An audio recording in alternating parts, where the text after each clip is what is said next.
Mesdames et messieurs, bonjour et bienvenue sur SRL TV.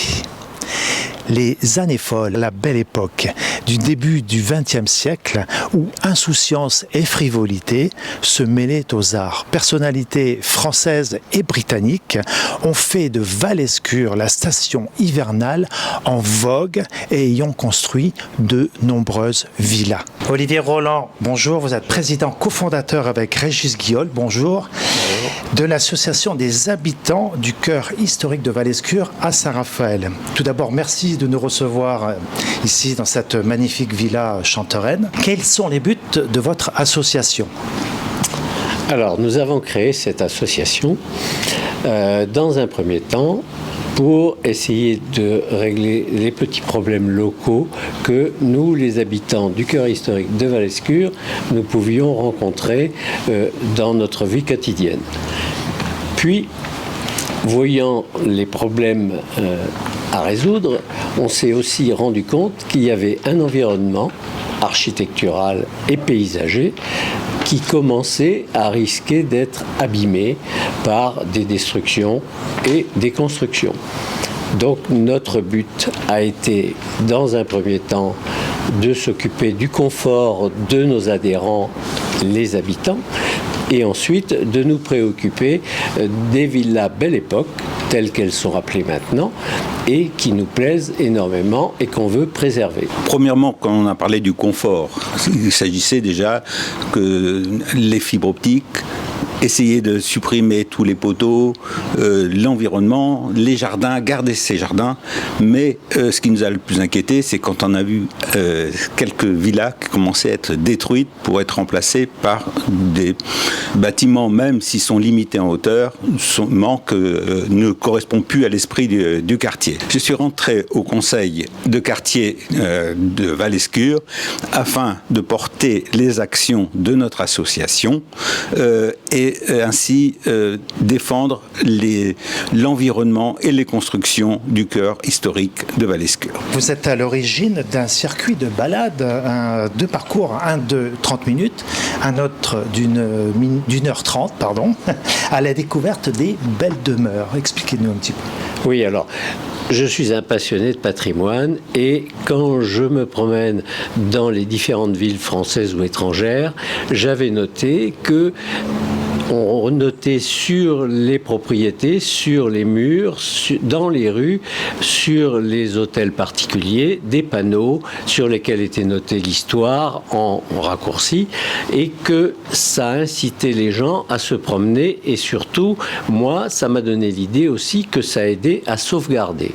Donc, je suis rentré en contact avec le service communication de la mairie qui a accepté de se pencher sur la question et qui a mis en place ces panneaux qu'on peut voir devant toutes ces villas à Val-Escure. Et au cours de cette installation, j'ai fait le tour de ce circuit et je me suis rendu compte que si on ne faisait pas un guide pour les gens qui voulaient visiter ces villas ou au moins les regarder, c'était un peu complexe.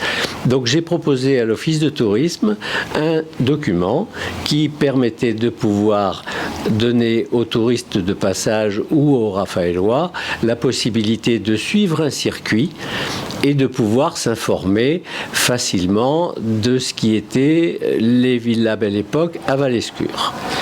Concernant ce circuit, j'ai proposé à l'Office de tourisme et après aussi à la mairie dans le cadre des Journées du patrimoine de commenter ce circuit avec un nombre de personnes limité, une vingtaine de personnes.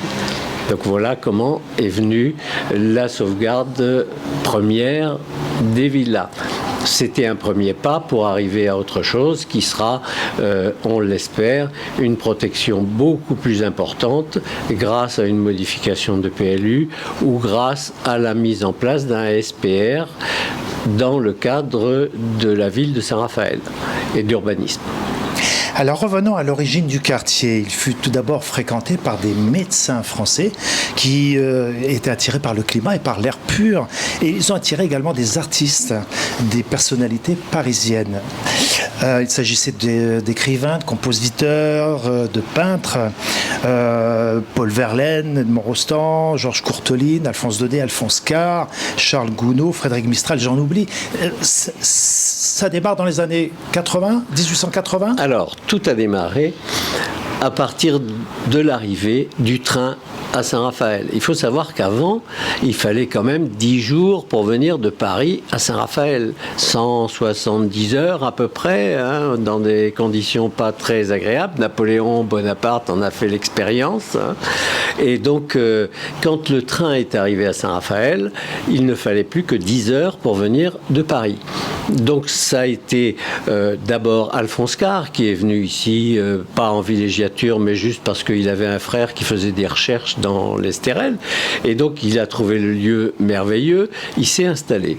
Et il avait énormément d'amis. Il était connu dans toute la, disons, les VIP parisiens et dans le journalisme dans son ensemble. Et donc, il a fait venir des amis, il a fait venir des personnalités, Gounod, par exemple, et Barbier, puisque Barbier étant le collaborateur de Gounod dans le cadre des opéras. Et bien, les opéras, ça a amené Carvalho, qui était quand même le directeur de l'opéra, dont la femme, Caroline Miolan, a été une des interprètes de Gounod. Et ces gens ont amené les gens de la Comédie Française et des peintres, des artistes. Et puis, il y a eu les médecins. Et les médecins ont eu une autre opportunité. Eux, ils avaient vu, dans le cadre des maladies de la période, pneumo, phtisie, tuberculose, la possibilité de créer dans cet environnement de pin, d'eucalyptus et de myrte et autres plantes odorantes et bienfaisantes. Et le climat étant assez doux sur Val-Escure, ils se sont senti l'opportunité. Le premier étant un certain docteur Labbé, qui, ami et médecin personnel de Carvalho, est venu avec Félix Martin s'installer à Val-Escure dans le cadre d'une société de terrain qui ont été créées par Félix Martin. Une route a été tracée pour venir à Val-Escure et c'est là le début de Val-Escure. On a commencé en 1882, sachant que Félix Martin était maire de Saint-Raphaël en 1878, ayant été l'ingénieur de la société PLM des chemins de fer qui l'ont amené ici. Alors ensuite, le quartier et le climat ont attiré des personnalités britanniques. Lord Randall, riche industriel et membre du Parlement, et qui est d'ailleurs à l'origine du golfe de Val-Escure. Il paraît même que la grand-tante de la reine Elisabeth serait décédée à Val-Escure. Oui, ça c'est vrai. Mais bon, pourquoi les Anglais sont-ils venus ici ? Il a fallu 2 éléments.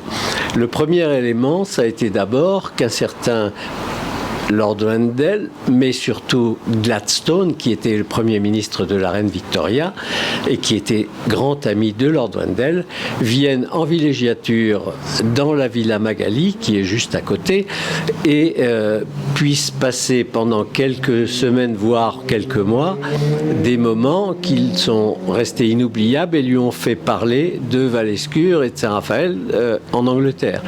Donc ça a été déjà la première publicité. C'était un opportuniste financier, un investisseur. Et lorsque Félix Martin a perdu la mairie suite à la démission qu'il a eue de la part du président de la République, il est tombé en situation difficile concernant sa société civile de terrain de Val-Escure et il a été obligé de la vendre. Et là, Lord Randall a sauté sur l'occasion avec des amis anglais très haut placés, puisqu'il y avait le grand-père de la reine Elisabeth II, le mari de la grande-tante de la reine Elisabeth, c'est pour ça qu'on en a parlé ici, Augustus Jesup, et d'autres Anglais. Et donc, Lord Randall a investi énormément dans le cadre de cette société. Alors, parmi les nombreuses personnalités, on cite évidemment Scott et Zelda Fitzgerald à l'été 1924, Scott Fitzgerald écrit Gatsby le Magnifique, termine de l'écrire. Mais il y a aussi la famille Goulden. Mais moi, j'aimerais que vous me parliez du comte de Craven. Ah, oh là, ça c'est une drôle d'histoire. Alors non, c'est dans la Villa Marie. Et dans la Villa Marie, je vais juste dire rapidement quand même que la Villa Marie a été construite par Pierre Oblet à la demande d'une femme de la Comédie Française qui s'appelait Suzanne Reichenberg et qui était une grande actrice de l'époque avec les sœurs Brohan. Et cette actrice est venue à Saint-Raphaël, Val-Escure, en demandant à Pierre Oblet de lui faire une belle villa. Et cette belle villa, la Villa Marie, elle est superbe. Et je crois que tout le monde en tombe amoureux parce que c'est une villa toscane, magnifique, alors qu'ici, on est dans une villa de type paladien. Et cette villa a tout de suite attiré beaucoup de monde dans le cadre des visiteurs, mais après, dans les acheteurs. Et donc, après Suzanne Reichenberg, c'est Oscar Rotti qui en a été le propriétaire, par le biais de sa femme, d'ailleurs. Oscar Rotti qui est le... Oui, Oscar Rotti, le créateur de... Vous le savez, vous l'avez eu dans la poche, vous l'avez collé. Une dame qui sème. La semeuse. Exactement. Voilà. Donc, Oscar Rotti étant devenu très célèbre, il a acheté bien sûr la Villa Marie, mais il en a acheté d'autres ici en même temps. Et après, à sa mort, Madame Rotti a vendu la villa à d'autres personnes, mais elle a entre-temps mis en location et un certain Scott Fitzgerald est venu sur la Côte d'Azur, a trouvé une agence royale par la même, puisque le nom c'est l'agence King. Et cette agence lui a proposé cette villa avec cuisinière et personnel bien entendu, et pendant quelques mois, puisque c'est au mois de mai 1924 qu'ils sont arrivés, et là Scott Fitzgerald et Zelda, sa femme, ont pris des habitudes de bonne vie, de bonne chère, de rencontres. Et Scott Fitzgerald essayait d'écrire la fin de son roman qu'il avait commencé aux États-Unis. Et donc, ils ont rencontré plein de gens, dont entre autres des militaires de la base aéronavale, dont un certain lieutenant Josan, magnifique jeune homme, tout de blanc. Non. Il y a une histoire d'adultère. Oui, non, pas du tout, pas du tout. Ça a créé la fin de ce livre. Gabzi le Magnifique, c'est grâce en fait à la, je dirais pas l'aventure, mais peut-être la rencontre et peut-être une petite idylle, mais peut-être sans suite. Pratiquement au moment où ça s'est passé ici. C'était seulement le fait de profiter de beaux jeunes gens avec elle et profiter du bon temps. Et comme ça, Gabzi, il écrivait... Donc les militaires Scott, étaient à la base aéronavale. Ils étaient à la base aéronavale. Ce meilleur ami qu'elle aurait eu s'appelait Josan. Il a terminé amiral, bien entendu. La pauvre, elle a terminé dans des conditions quand même un peu désastreuses, en psychiatrie. Donc voilà. Mais le livre a été écrit ici. Alors, et donc, voilà. Alors, par la suite, ça n'est qu'un peintre. C'est d'abord Sholto Douglas qui est venu, qui a acheté la villa, et il avait sa fille qui s'appelait Elisa. Et cette fille, elle est arrivée ici, elle avait 12 ans, elle a profité de la vie ici, mais elle côtoyait des hautes personnalités, disons de l'aristocratie. Et quand elle est rentrée à Londres, elle s'est mariée avec le comte de Craven. Ce comte de Craven était d'une grande famille, bien entendu, et cette famille est particulièrement connue par le fait qu'il y a une malédiction, la malédiction des comtes de Craven. Les comtes de Craven meurent tous avant leur mère. Et cette Elisa, qui a épousé donc un comte de Craven, est morte après la mort de ses deux fils qui ont été les successeurs du père, puisque son mari est mort à 47 ans, donc brutalement, et les deux fils sont morts aussi brutalement, un d'un accident, un d'un suicide, donc c'est dramatique. Or, la famille Craven est connue, vous le savez, ça a été au début le troisième comte de Craven qui fumait... Il n'y a pas une histoire avec la Virginie ? Oui. C'est quoi la Virginie ? Il fumait, et à l'époque, on n'avait que des tabacs, des mixtures de tabac, et à Londres, il a été chercher une mixture qui s'appelait, après la mixture de Craven, parce qu'il y avait fait mettre que du tabac de Virginie, ça sentait bon, dans son château, tout le monde adorait cette mixture, et cette mixture est devenue mondialement connue. Et donc, on trouve la boîte maintenant, sur Internet, on peut regarder The Mixture of Craven, elle existe, et par la suite, cette société, ou disons ce tabac de la Regent Street avait créé des premières cigarettes, les Black Cat, puisque le magasin s'appelait Black Cat. Et les premières cigarettes ont été données pour les militaires. Je traduis, chat noir. Oui, chat noir, parce qu'il y avait un chat noir dans une petite fenêtre juste à côté du bureau de tabac. Et donc, la cigarette a été donnée aux militaires anglais pour la guerre de 14. Chacun avait dans sa poche une boîte de Black Cat. Et après, ils ont décidé de créer une autre cigarette parce que le tabac de Craven continuait à plaire. Donc, ils ont créé la Craven A. Et cette Craven A... Ne citons pas de marque, monsieur Roland. Pardon ? C'est interdit de citer des marques de cigarettes. Ah oui, mais cette marque a une particularité. Voilà, c'est le côté historique. Parce qu'elle a une particularité, elle a un type. Et ce type, c'est comme un filtre sur la cigarette, mais ça n'est pas un filtre. C'est une fine pellicule de liège qui avait été mise sur la cigarette pour que ces messieurs n'aient pas le papier qui colle à la lèvre. Oh là là. Vous le savez, quand on avait toujours les cigarettes. Quelle délicatesse. Voilà. Eh bien, ces Craven A ont été fournis en boîte de fer de 50 cigarettes à chaque militaire anglais qui partait en 45 ou en 44 quand il y a eu le débarquement.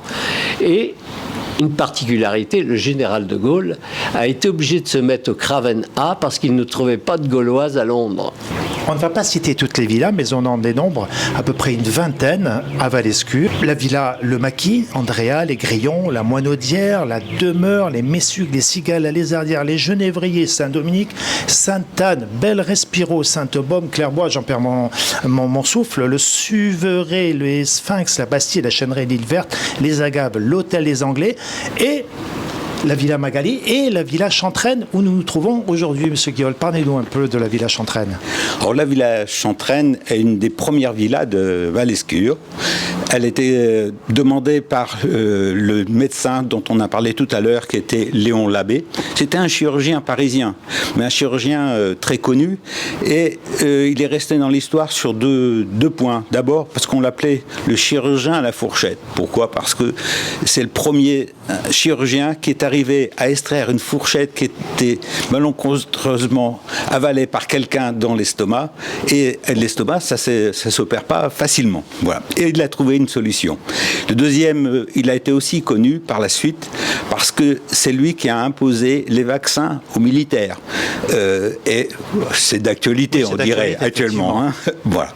Et il était très ami avec Carvalho, dont on a parlé tout à l'heure, qui était le directeur de l'opéra. Et donc, il l'a incité à venir aussi à Valescure. Il l'a hébergé pour qu'il puisse construire la Villa Magali, qui est juste à côté. Villa qui a été construite pour la femme de Carvalho, qui était donc une cantatrice. Et cette villa, Magali, qui est splendide et qui a été déjà dans un premier temps un théâtre. Sa construction, il y a un théâtre d'été et un théâtre couvert où on peut mettre l'orchestre, on le voit. Et ça a été des spectacles pendant de nombreux étés. Il y avait eu l'incendie des Tuileries, quelques temps avant, je veux dire. Et là, il a acquis toutes les ruines des Tuileries, et ces ruines ont été exposées dans ce parc, et on trouve toujours actuellement, et c'est pour ça que ce parc a été classé monument historique. On retrouve des encorbellements, donc des colonnades, qu'est-ce qu'on trouve ? Il y a des colonnades, on retrouve toutes les sculptures qui avaient été faites des différents métiers à l'époque pour le roi. Puisque la Villa Magali est privée. Elle est privée, totalement privée. Ça a été, donc alors, par la suite, ça a été pris pendant la guerre. Il y a eu les différentes armées qui sont passées par là, comme les splendides, chaque fois les états-majors. Ça, c'était les Italiens, les Allemands, les Américains et les Français. Et donc il a fallu reprendre tout ça à la fin de la guerre. Ça a été loti en plusieurs appartements, et puis il y a une personne qui par la suite a racheté tous ces appartements pour en faire restituer telle qu'elle était à l'époque de Carvalho. Monsieur Roland, une petite histoire sur une des villas Belle Époque. Allez, Alors, ce que vous voulez, au hasard. On va choisir peut-être la villa Le Maquis dans un premier temps, parce que alors, là, je la connais bien. Le Maquis, ce qui est intéressant, c'est que c'est quand même un des premiers Anglais à venir s'installer ici, mais à l'origine, elle avait été construite pour la femme de Monsieur Félix Martin, pour faire une maison de rente. Et donc, c'était une maison de location. Et donc, Sir William Bullock Hall, qui était un Anglais voyageur, puisqu'il était journaliste au Daily News, et cet Anglais a eu une opportunité un jour de se retrouver à Sedan lors de la guerre de 70 et d'épouser une jeune femme qui s'appelait Pert Goulden et qui était la sœur d'un pasteur, Charles Goulden, et la sœur d'un autre qui s'appelait Ernest Goulden, et ces trois Goulden se sont retrouvés ici dans trois villas différentes. Et ce qui est intéressant, c'est que Charles Goulden, le pasteur, qui était pasteur à Sedan, avait épousé la fille Etzig, les Champagnes Etzig, et cet Allemand qui était arrivé en Alsace pour vendre du drap s'était installé et avait créé le champagne Etzig parce qu'il avait trouvé que cette boisson avec des bulles, c'était quand même plus sympathique que de vendre du drap. Et que donc cette Madame Etzig, qui avait été épousée par Charles Goulden, est décédée assez rapidement, malheureusement. Et la fortune des deux, puisque Goulden était réputé en Alsace à Bischwiller comme un grand drapier, le père, et le fils donc avait hérité d'une partie. Et le pasteur a construit une église, un temple protestant pour 1 million de francs or. Or, quand est arrivée la séparation de l'Église et de l'État, l'État a repris le temple, mais Goulden ne s'en est pas laissé faire. Il a racheté pour 1 million de francs or pour le donner à une association protestante. Il faut savoir, c'est que Etzig a créé sa première bouteille de champagne, disons sa première cuvée, et qu'il a été la présenter à la reine Marie-Antoinette, qui l'a beaucoup appréciée. Après, il a eu l'opportunité de connaître Napoléon Bonaparte et il a dit « Vous allez à Moscou, je pars avec vous et j'emmène du champagne avec. On fêtera la victoire à Moscou. » Je ne sais pas ce qu'il en est advenu du champagne, mais peut-être que le champagne a servi pour éteindre les feux à Moscou. Ah bon. Donc voilà l'histoire un petit peu rocambolesque. Et donc la villa Le Maquis, la villa de Maquis est le premier pas de la famille Goulden. Ensuite est arrivé donc le pasteur qui a construit la chêneraie. Son frère Ernest a acheté la lézardière et le fils de Ernest s'est marié avec sa cousine, fille de Sir William Bullock Hall et de Berthe Goulden, et ce jeune homme est devenu médecin et il est parti bien sûr faire la guerre aux Dardanelles, je crois, et quand il est revenu, ça ne lui plaisait pas du tout de continuer médecine, il avait envie de faire des hémos et il a fait des hémos remarquables. Il avait appris cette technique-là en Grèce, je crois. Et ensuite, il s'est associé avec Dunant, qui est très connu dans le milieu artistique, qui faisait des meubles, entre autres, de la période à Belle Époque, mais après, même d'art moderne, on va dire, art nouveau. Et il a quitté Saint-Raphaël, il s'est installé à Paris, il a divorcé de sa femme. Et cette jeune femme est tombée amoureuse d'un amiral qui s'appelait l'amiral Godefroy. Et cet amiral Godefroy est celui qui a sauvé l'escadre de la marine française à Alexandrie, contrairement à ce qui s'était passé à Mers-el-Kébir. Et il a vécu et terminé sa vie ici. Il est mort et enterré avec son beau-père et sa belle-mère auprès de la chapelle de Tous les Saints. Alors justement, on ne pouvait pas parler de Valescure sans parler de l'église de Tous les Saints. Et vous parliez de Pasteur tout à l'heure. Cette église était un lieu de culte anglican, tout d'abord. est mise à disposition du diocèse catholique. Et il y a même un petit cimetière dans le parc de l'église. Tout à fait. Alors, en fait, cette église a été construite sur ordre et sur le terrain de Lord Rendell, car il s'était rendu compte que pour garder les Anglais à Valescure, il était bon de leur donner tout ce qui était nécessaire à leur vie quotidienne, puisqu'on venait en station hivernale ici, à partir de la Toussaint jusqu'au mois de mars, souvent des mois, même avril.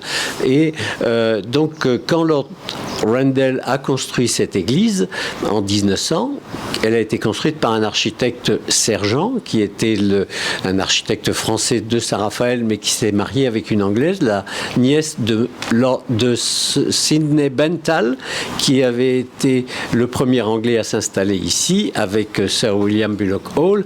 Mais lui, il avait construit une maison qui est maintenant la maison des Asphodèles, la mairie d'honneur.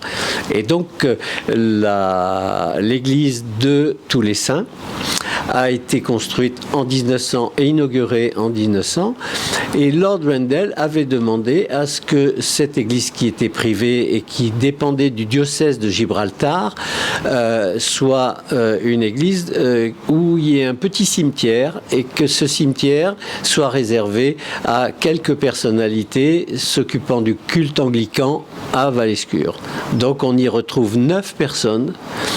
On y retrouve donc Sir William Bullock Hall, sa femme, l'amiral Godefroy et sa femme, un certain Nelson, capitaine Nelson et sa femme, qui est à la villa Clairbois, c'est lui qui a fait construire la villa Clairbois.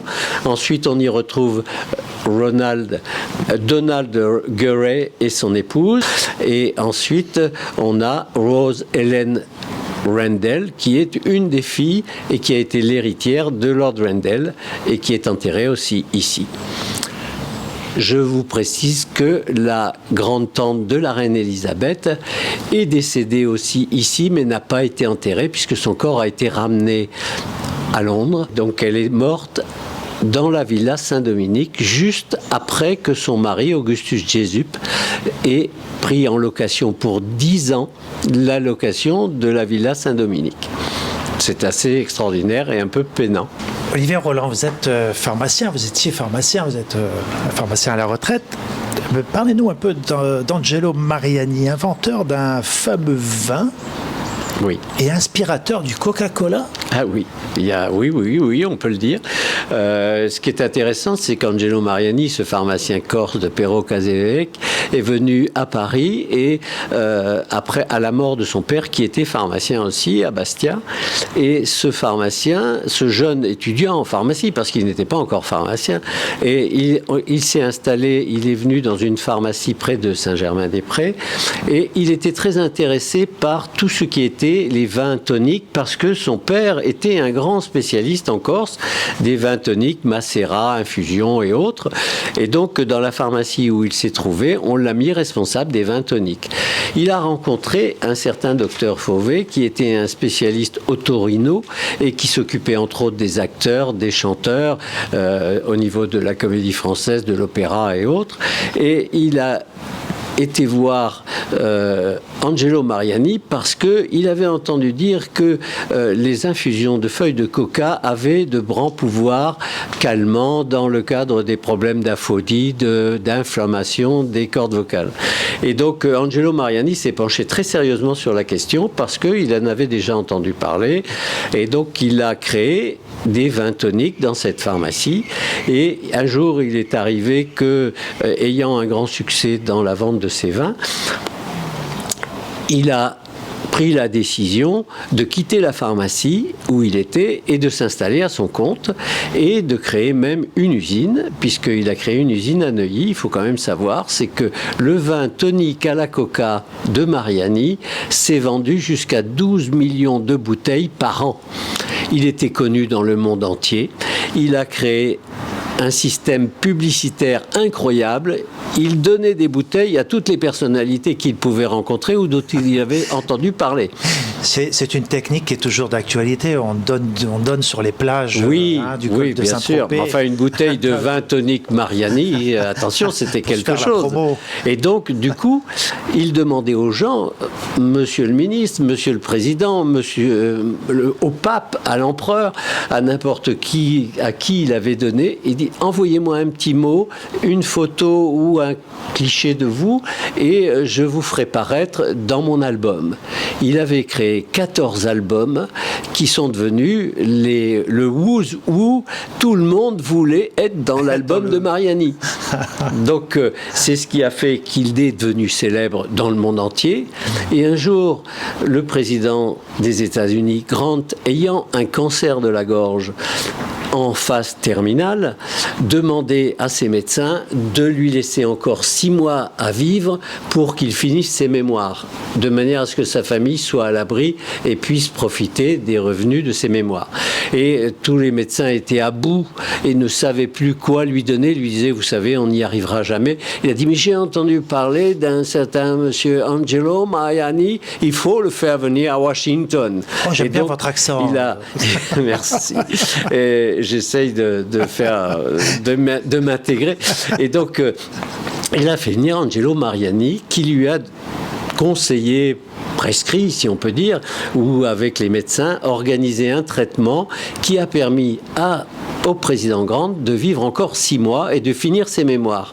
Connu dans le monde entier, il était maintenant connu aux États-Unis. Et là, aux États-Unis, il y a un pharmacien à Atlanta qui s'appelait Pemberton, qui a, lui, vu l'opportunité de créer quelque chose et il s'est dit, je vais copier ce qu'a fait Mariani. Il a créé ce French Wine Tonic. Et donc ce French Wine Tonic se vendait dans sa boutique à Atlanta. C'était connu comme ça dans le coin, mais ça n'était pas d'une renommée mondiale ni même nationale. Et malheureusement est arrivée la prohibition. Et la prohibition, c'était interdiction d'alcool. Et dans le vin tonic, le French Wine Tonic, il y avait du vin. Donc il a fallu changer la formule. Et donc là, il s'est cassé la tête, il a changé sa formule. Donc il a rajouté de la caféine, il a pris du soda, il a mis un peu de cola, il a enlevé du Damiana, peut-être un peu de caramel, oui, pourquoi pas, hein, je pense. Et il s'est dit, pour investir là-dedans, il faut que je voie avec quelqu'un. Et son comptable s'est proposé pour investir avec lui. Mais il lui a dit, tu l'appelles pas French Wine Tonic comme la dernière fois. Tu vas lui donner un nom qui soit bien à nous. Alors il dit, qu'est-ce qu'il y a dedans? Il y a ça, on va l'appeler Coca-Cola. Deuxième marque citée, on va avoir des revenus incroyables. On va avoir des problèmes. Hein. Mais ce qu'il y a, c'est que ce Coca-Cola, malheureusement, il a vendu la formule pour $2 500 à un certain Adler, qui était pharmacien à Atlanta aussi, et qui lui a créé la marque, déposé l'ensemble, et qui, 30 ans après, ou 25 ans après, l'a vendu $30 millions. D'où l'initiative, l'origine, on peut quand même donner une petite paternité à Angelo Mariani. Je pense, oui. Je ne sais pas si Coca-Cola sera d'accord, mais on en prend la responsabilité. Régis Guiol, quels sont les projets de l'association au niveau de Valescure ? Alors Olivier Roland vous a parlé longuement de l'histoire des villas de Valescure, et nous on veut conserver ces villas dans leur environnement. On sait bien qu'il faut que les gens se logent, mais on veut garder l'esprit. Alors l'association observe tous les permis de construire qui sont demandés, et on va jusqu'à faire des recours auprès de la mairie. On est en liaison avec la mairie en permanence. Il y a des cas où l'association va faire en sorte au moins que l'esthétique soit conservée. D'autre part, on vous a parlé d'un parcours de toutes ces belles villas. Et si on veut que les gens puissent se promener dans Valescure et voir ces villas, alors on est en discussion au sein du conseil, au sein de la mairie, pour avoir des trottoirs. En particulier, vous êtes ici à la Villa Chantraine, c'est le boulevard l'avenue Mimosa. Il y a beaucoup de circulation. Si on veut voir toutes ces villas, il nous faut au minimum un trottoir. Alors c'est un petit peu plus compliqué parce que c'est une départementale, c'est pas municipal, mais on est en train de se battre là-dessus, comme on se bat pour qu'il y ait aussi la fibre optique, pour que les gens se sentent bien dans ce quartier, qu'on puisse consulter l'ensemble des choses. Donc on est aussi dans le concret. On a parlé du passé. Là, on essaye d'être dans l'avenir en conservant ce passé et pour que tout le monde soit content de trouver un bel environnement et puisse voir ces belles villas. Alors faire preuve de bon sens, de bienveillance, pas dans l'opposition, hein, vous ne vous inscrivez pas du tout dans une optique d'opposition. J'ai entendu dire qu'il y avait un triangle d'or à Valescure qui était intouchable justement. Il n'y a pas un triangle d'or, il y a le cœur, il est touchable. C'est pour ça qu'on se bat pour que, actuellement, voilà, on a discuté, on a parlé avec le maire, avec l'association des Villas Belle Époque en particulier, la dernière AG. On souhaite que le SPR, qui est une protection du secteur, soit appliqué sur ce cœur de Valescure. Le maire ne souhaite pas que ça soit sur l'ensemble de Valescure parce que ça engendre beaucoup de contraintes, mais on a déjà des contraintes ici puisque on est dans le périmètre de Magali qui est classé, donc de toute manière on a déjà ces contraintes-là, mais on voudrait en même temps que la mairie mette le SPR sur ce cœur de Valescure, que le cœur historique, pour préserver justement aussi bien les maisons que l'environnement. Olivier Roland, il y a des belles parcelles encore, des beaux parcs, 2500 mètres, 5000 mètres. Ce que vous craignez, c'est un détachement parcellaire. À chaque fois qu'il y a une vente, l'intérêt, c'est de conserver, de préserver la verdure et la biodiversité. Il y a des animaux, il y a une faune, il y a une flore à Valescure. Oui. Alors, on est dans un endroit exceptionnel. On se bat pour quelque chose qui est le jardin, on va dire vraiment le parc naturel de Saint-Raphaël. Il ne reste plus, si on fait le tour de Saint-Raphaël, il ne reste plus autant de variétés d'arbres, d'anciens arbres. On a des arbres qui ont 150 ans, des variétés multiples de toutes sortes, et on a une faune assez extraordinaire. J'ai noté tout ce qui existait de faune et que je vois passer rien que chez moi dans mon jardin. C'est exceptionnel. On voit des pies, des huppes, des écureuils, oui, évidemment. Tout à fait. On a des tous les oiseaux, des renards, des pigeons, bon, évidemment, c'est classique. Les tourterelles, les piquets-pêches, les pivers, les écureuils. Et combien de fois on en trouve qui sont écrasés sur la route, des écureuils d'ailleurs. Et ces arbres sont magnifiques. Or, dès qu'on envisage une construction, quelle qu'elle soit, ça enlève une grande partie de cette diversité et qui est importante pour maintenir la faune, parce que si la flore s'en va, la faune va partir avec. Mais on a beau dire de remettre en place de la verdure dans les parcs, dans les rues, dans les avenues, sur les places, mais gardons celle que l'on a et essayons de la préserver. Donc en la préservant, il faut aussi préserver la construction et donc ne pas construire un peu trop en densité. Il faut construire en qualité et entretenir ce qui existe. Nous, le but, c'est ça. Dans notre association, c'est de créer un environnement qui soit stable et de maintenir pour la population habitante, mais aussi de donner l'opportunité à la population raphaëloise de venir s'aérer à Valescure tel que les gens le faisaient avant. On se promenait à Valescure et on doit pouvoir se promener en sécurité à Valescure. Olivier Roland, Régis Guiol, merci de nous avoir reçus encore une fois dans cette magnifique villa qui date de quelle année ? 1882. Et on appelait, ça s'appelle Chantraine, mais avant ça s'appelait Marguerite parce que c'était Marguerite de Gounod qui était à côté. Et après ça s'est appelé la Brooke House parce que c'était la maison du colonel Brooke, dont on parle beaucoup aussi à Saint-Raphaël. Maintenant c'est Chantraine. On peut le couper en deux mots, on peut l'écrire de différentes manières, mais on conserve tout ça. Merci en tous les cas. Merci beaucoup. Merci. Lescure est un quartier où il fait toujours bon vivre au milieu des chênes et des pins parasols. Il reste à souhaiter que la pression foncière n'aura pas raison de cet espace naturel pour l'instant préservé. Merci à Virginie Bastos qui était à la technique derrière toutes les caméras aujourd'hui. Et pour ma part, il me reste à vous souhaiter de vous retrouver très bientôt sur STRL TV pour de nouvelles aventures.